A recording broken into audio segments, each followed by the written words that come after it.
냉매 안 쓰는 냉장고, 에어컨 시대에 열리나. 이게 어떤 물질, 재료의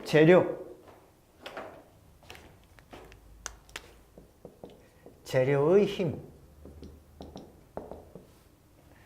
실제로 요거는 재료뿐만이 아니라 어떤 도구의 발명이라든지 새로운 재료의 발명은 어마어마한 인류 사회의 진보를 가져다 주죠.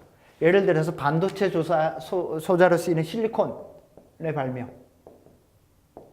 하다못해 철의 발명이 뭘 이어져요? 청동기에서 철기로 이어지면서 지금 아직까지 우리 시대 철기 문화예요. 철이 없어봐 아무것도 안 돼요. 철. 아주 간단한 어떤 그 방법으로 어떤 형태를 만들 수 있잖아요. 그러니까 배도 다 철로 만들잖아.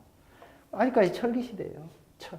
이런 재료의 힘은 어마어마한 사회 문화의 진보, 진화를 가져다 주죠. 플라스틱, 실리콘도 뭐 다 그런 계열에서 오죠, 그죠? 자, 이런 것들은 전부 다 뭐 탄소화합물이죠. 내가 이과 출신이잖아. 탄소화합물.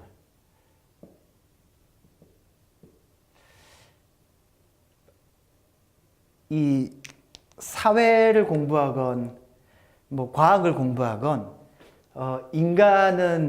인간은 동물적 존재가 아니기 때문에 인간은 자연에 있는 각종 어떤 재료들을 인간의 나름대로의 방식을 통해서 어떻게 해요?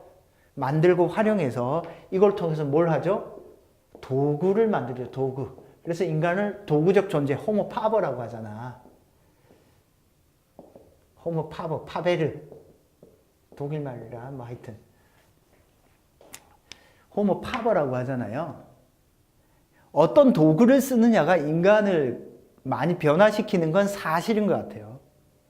그래서 인간을 이해하려면 반드시 인간이 만드는 재료, 도구에 대한 이해가 필요해.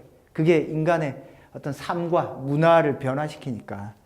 그래서 예를 들면 총균세 같은 책이라든지 총, 균, 쇠 이게 뭘 변화시켰다? 인류의 문명을 변화시킨 커다란 거죠. 예를 들어서 여성 해방, 여성이 물론 난 그 여성 해방인지 아닌지는 잘 모르겠지만 하여튼 왜 사회에서 적극적으로 일을 하려고 하는 게 남자랑 동등하게 일을 하려고 하는 게 여성 해방인지 모르겠어. 일을 안 해야 해방 아니야? 나는 기업의 노예가 될 거예요. 뭔 소리야 그게. 참 일을 안 하고 잘 먹고 잘 살 수 있는 게 해방이지. 그렇지 않아요? 나 참 이상하네.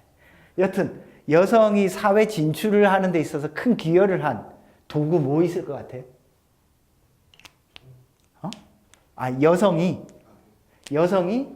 사회적 참여를 이렇게 참여가 급격히 늘어난 계기가 되었던 어떤 도구, 발명품 뭘 것 같아요? 여성을 사회 참여가 가능하게 해줄 수 있었던 도구 뭘까? 젖병이 젖병. 젖병이 발명되기 전까지는 어떻게? 아이를 계속 안고 젖을 먹여야 돼. 옛날에는 아이들 젖을 2살, 4살까지 먹였잖아요. 그럼 2, 3년 동안 그냥 그렇다고 애가 걸어 다닌다고 해서 뭐 관리가 안 되지.